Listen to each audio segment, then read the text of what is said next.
Welcome to Newsmakers. I'm Lisa Oligas. January 27th was designated by the United Nations General Assembly as International Holocaust Remembrance Day in 2005. It was on January 27, 1945, that Ukrainian soldiers opened the gates of Auschwitz, the German Nazi concentration and extermination camp, and liberated its prisoners. Among them were 180 children. Now, since 2005, the UN and its member states have held commemoration ceremonies to mark the anniversary of the liberation of Auschwitz-Birkenau and to honor the 6 million Jewish victims of the Holocaust and millions of other victims of Nazism. In this edition of Newsmakers, we look at surviving the Holocaust through the story of two orphan boys, Fred and Henry Tauscher, who made their way out of Berlin and came to Joplin.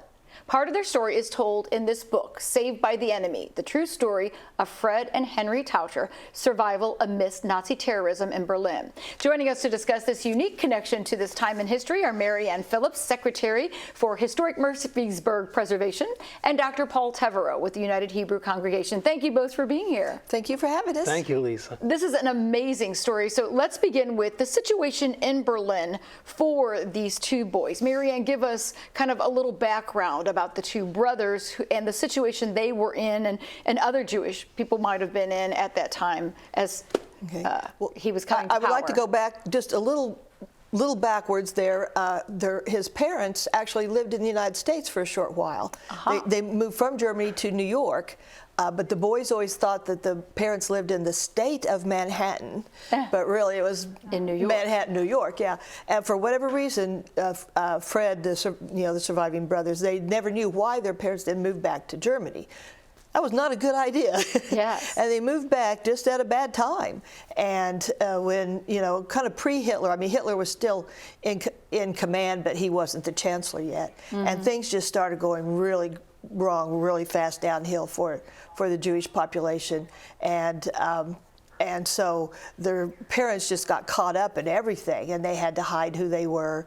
But the father, when he came back to Germany, he actually was in World War I. The Germans put him into service. Mm-hmm. And so he had kind of a strange relationship or respect, because he was sort of American, and he fought, in the service, but yet he was Jewish, and he was a tailor maker. So he had all these other kind of things going on, and so then when he married his wife and they got pregnant, they had the child in a hospital, which was legal at the time. But the next year, when they were ready to have their second child, then the rules started really cracking down on the Jewish people. And actually, they couldn't go to a hospital. They couldn't have a baby born in a hospital. There were crazy rules through all this, and each almost week or month, new ones would come out, like they couldn't buy soap, or they couldn't go to the grocery store, or they couldn't own a business. And so they kept chipping away and chipping away. Mm-hmm. So when the mom, Teresa, was ready to give birth, she couldn't go to a hospital, so they called in a midwife, mm-hmm. who was sort of a friend of the family and a friend of her employer. And so she, helped give birth to the son. And so that kind of tied her to him. Mm-hmm. But even though she knew they were Jewish, but come to find out, she was in the Nazi party. Her dad was friends with Hitler. And so she was, kind of the elite of the city. And what was her name? Gertrude. That was Gertrude, okay. Yes. And then she had a woman that lived with her, and everybody always thought that they were mother and sister, but mm-hmm. they weren't. They were, partners. And her name was Trotti, and mm-hmm. she was a photographer for the Nazi party. Wow. So the enemy brought him into life, and then later on, I can tell you, how they survived. Yeah. So, I mean, the name of the book is Saved by the Enemy, which is an odd title for a book, because you think, well, how you would think they were escaping the enemy mm-hmm. from Germany. So mm-hmm. these two women were actually involved with the Nazi party in some ways, but realized that they needed to help people. And they probably did this at great risk to themselves. Oh, great risk, yes. Helping anyone who was Jewish mm-hmm. at that time. And so did all the neighbors, too. So these women then, again, how did these boys became orphaned? These women then stepped up again to help the two boys when they were orphaned. Right. So sadly, the dad finally, went through all kinds of turmoil, and finally he was sent off to a camp and he died there. And then the mother, they were hiding in the underground during all the bombings and everything, and just moving from one place to the next, just trying to survive and trying to find food and shelter. And then finally the mother came out of hiding to get some food, and she got caught in the crossfire. And so the boys are they're on their own, and they're like preteen. They're young, and they just, moved with the crowd and just survived on their own. So these two women then gave them shelter. So eventually, yes, then the two women hooked up with the boys and helped them. So Paul, at this time, Dr. Paul Tevereau, glad to have you. Were there other organized groups helping those who were Jewish in Berlin survive, and whether it would be secret or even upfront, helping them? What kinds of groups nationwide or even internationally were helping at the time? Well, the main group at that time that would have been helping Jews throughout occupied Europe would have been the Joint Distribution Committee, which was actually established during World War I because much of the Jewish population of Europe on the Eastern Front was caught between the Germans and the Russians. They were forcibly removed from their homes, and the Joint Distribution Committee was established to aid that. But it continued after World War I, in part because with the Russian Revolution, with the formation of new nations, the lives of a lot of Jews in that area were in turmoil. And then once the Nazis came to power in Germany, and then took over as well Austria and Czechoslovakia, that generated a whole new wave of refugees whom the Joint Distribution Committee, the JDC, or the Joint, as many Jews still know it, they were able to help either to get, some of them went to Palestine at the time, some of them took refuge in places as far away as Shanghai. A very few were able to find refuge in places in Latin America, and even very few are in the United States. But again, the Joint Distribution Committee probably would have been the main organization helping Jews during the war. In fact, I learned they even managed through some Polish resistance fighters who were parachuted from British planes rather, to get aid to Jews who were being housed by sympathetic Polish Christians. That's amazing. So let's talk a little bit more about the boy's life then. So we have some image of a Berlin document that Fred Tauscher had. Why did he get this document? What kind of job was, so he, as even a boy, was then put to work by the Nazis, surprisingly, because he was Jewish, and they knew that, but how did he get this job? He was actually put to work by the Soviets. The Soviets. Yes, like I said, it's very confusing. They finally captured him, and he's on a train going with other people from Berlin, and they're heading to a camp. But then there was an explosion, and the train somehow not so much derailed but stopped. So he managed to escape off that train, and he then managed to hook up with some Soviets. And so they kind of helped him along and took him under their wing. They were utilizing him to do what, Marianne? Well, to be a guide around the city, because even though a lot of it was bombed out, he still knew where things were. And also at one point, to escape the Nazis, though, he came across dead people, and took one of the Hitler Youth uniforms off of a corpse and wore it, so that he would look not Jewish, so he would look like he was part of the Nazis. A very inventive kid. Yes.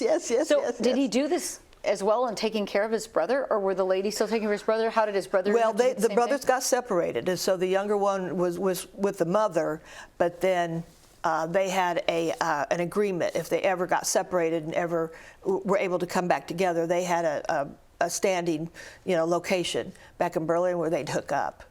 and they did. But then when she left them to go get, I think it was food, and she got caught in some crossfire. And so then they both ended up staying with the two women. Well, yes, but also the Soviets then, they kind of befriended the Soviets, and so they were given paperwork so that they were free to move around the city, and then that was after the fighting stopped. I believe so, yes. Yeah. Let's talk about what, Dr. Teverow, what was Joplin like at this time? I mean, what was the perspective on the war at this time when these boys were going through all this in Berlin? Were, number one, people aware of the atrocities here in Joplin, and were they even thinking of helping? Well, I recently did some reading in the Joplin newspapers, the Globe and the News Herald, and the answer is more than I would have thought. People in Joplin could have been aware of what was going on in Europe. They didn't know all of the details, but by late 1942, they would have known that large numbers of Jews were being massacred in the German-occupied Soviet territory. In fact, by late 1942, they would have known, and let me see if I can get the exact words there, they would have known that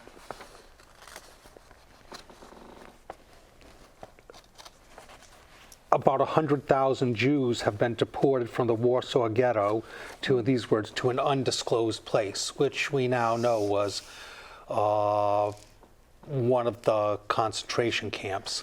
I think initially people thought they were being put to work. Well, they were told they were being resettled in the East, but by that time it was pretty clear that large numbers of them were being massacred. Yeah. And I found also through 1942 through 1944, the United States government and people who followed newspapers would have known that a huge proportion of the Jewish population in German-occupied Europe were being systematically killed. Now, it wasn't until later, after the liberation of the first concentration camps, that people became aware of the true magnitude of the horrors. Yeah. I've read accounts in the paper by several congressmen, including Dewey Short, who represented this congressional district at the time, saying that despite all he'd read when he visited, I think it was Bergen-Belsen, said nothing could have prepared him for what he actually saw. Right, it's pretty amazing.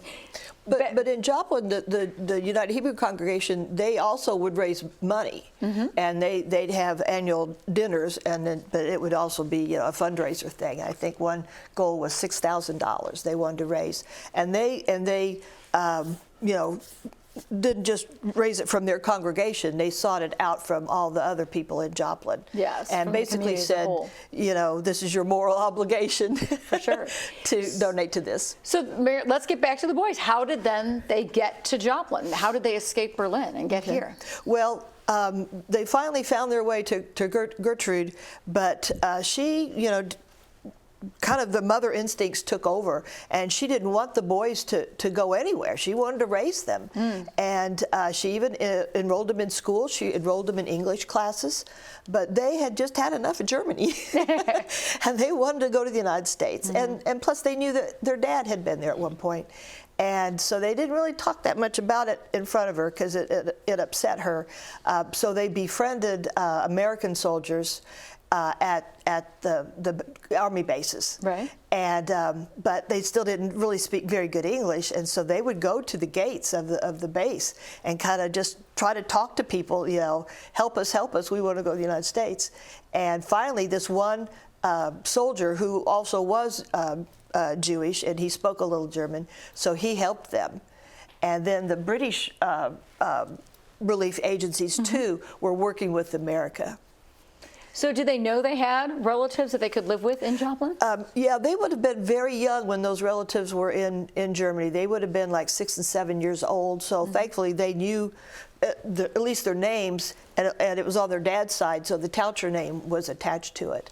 But it took them quite a while to go through all the paperwork to get their visas to be able to go to the United States, and that got very creative too. Right, and that was in part because of another organization that emerged just at the end of the war called the Central Committee of the Liberated Jews in the U.S. Zone of Germany, long title. but that organization, which operated from 1945 to 1950, was the one that was actually, in the case of the Tauscher brothers, responsible for getting them permission to get into the United States, because even after the Holocaust, it was still fairly difficult for Jewish refugees to get into the United States.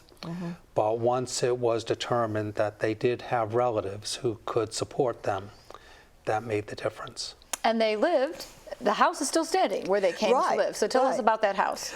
Well, It's on South Jackson? It's at 204 South Jackson, and I know the lady that lives next door now, but she lived next door when she was quite young. Yeah. And then she, of course, grew up, had a family, but then moved back to that house, and she inherited it from her parents.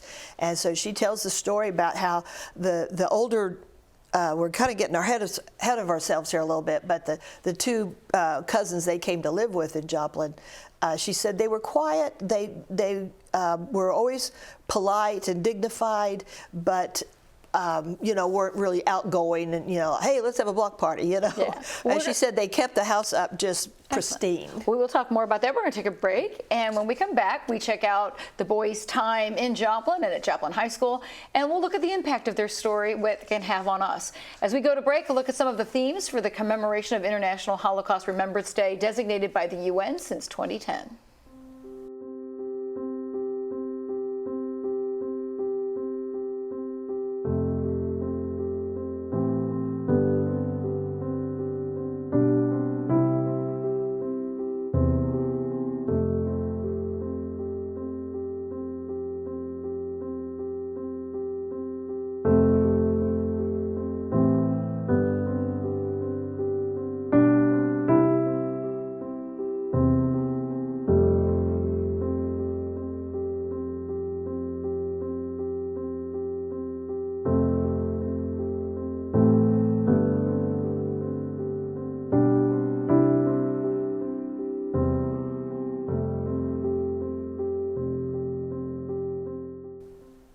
Welcome back to Newsmakers, where we are making a local connection to the history of the Holocaust as we honor International Holocaust Remembrance Day.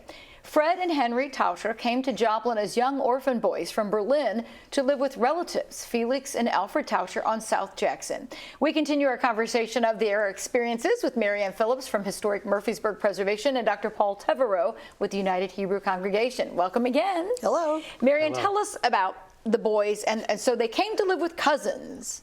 Tell us about these cousins and who they were and what they did in Joplin. Well, and that was quite an ordeal too. The relief agencies, hooked up with the boys and said, well, who are your relatives in the United States? And they thought their names were Alfred and Felix Tauscher, but they didn't know where they lived.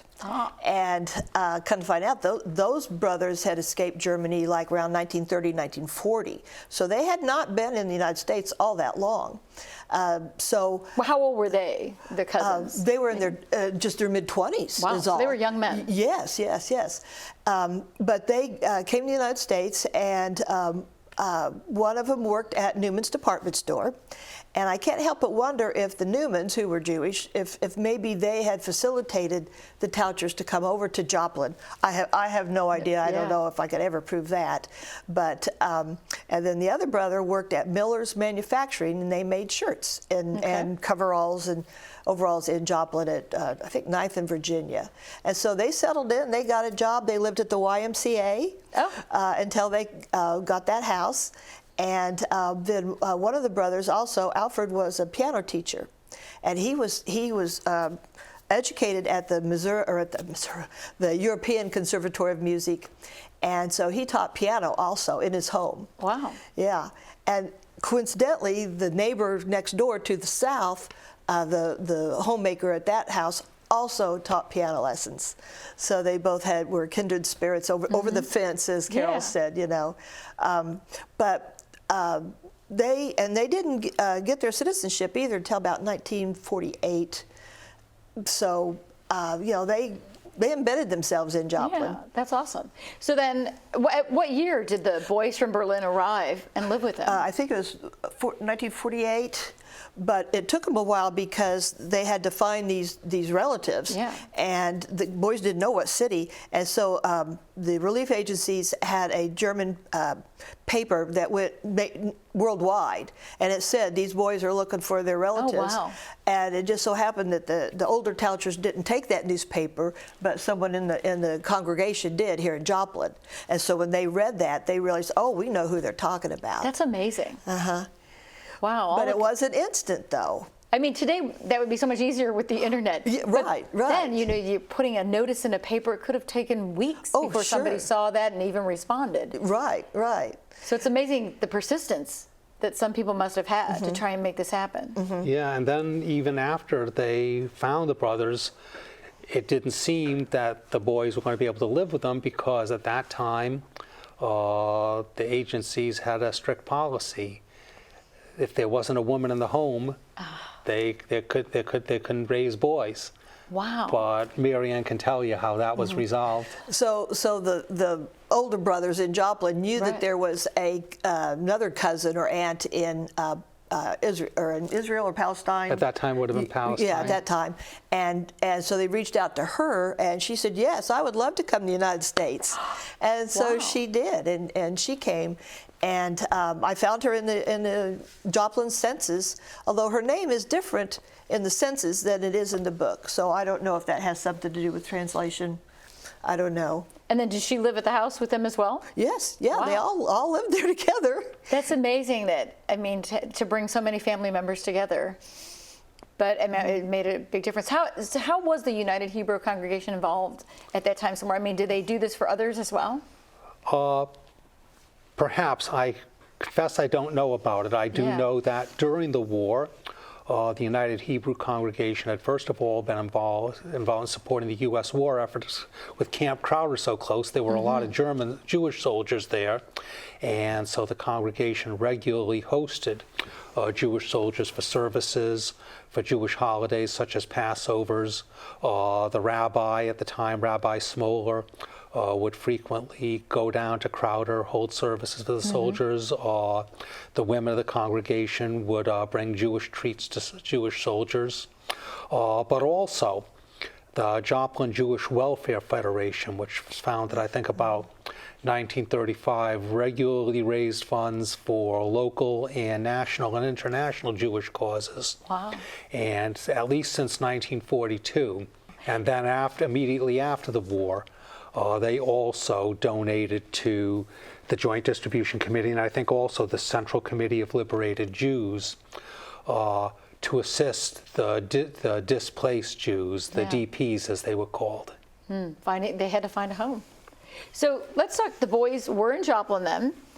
They went to Joplin High School. Yes, they had learned a little bit of English in Germany, so they just threw them right into Joplin schools. But first, the boys, before they came to Joplin, they had a kind of a layover, if you will, in Kansas City. Okay. Because they had to stay in Kansas City with another Jewish family until that aunt could be brought over. Okay. And so they did go to school in Kansas City.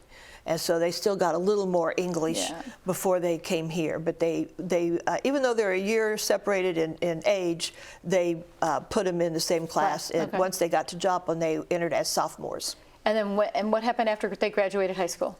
Well, they were very active in ROTC in Joplin High School, which kind of was almost mandatory for the boys. I don't know if they really had a choice. Yeah. And they became very good at using their rifles and leadership skills. And of course, then they were still, draft age. And so one of them got drafted, the other enlisted.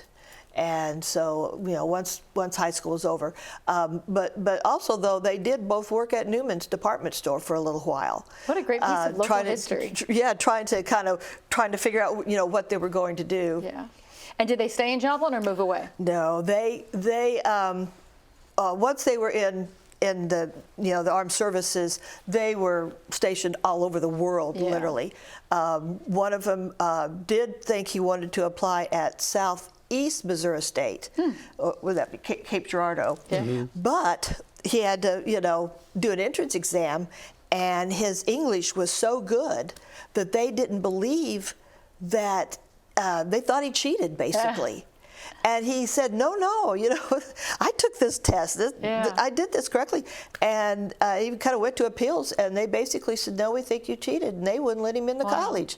Isn't that crazy? I want to talk about the impact of this whole story and the impact of Remembrance Day. And, the resolution that founded Remembrance Day also said that there should be developing educational programs to prevent further genocide, condemning religious intolerance, harassment, and violence based on ethnic origin. Why is it so important, Paul, that we honor Remembrance Day? And what are some things people can do to make an impact or to Well, try to call for that's change? a good question, Lisa. I think there are a number of reasons we should remember. I mean, first of all, just to remember what human beings are capable of. Obviously, the evil they're capable of, what happens when hatreds are unleashed, but also how the heroism of a few people can make a big difference. I think it's worth remembering because World War II saw mass slaughter on a scale never seen before. And of course, to this day, there are people who deny that it ever happened.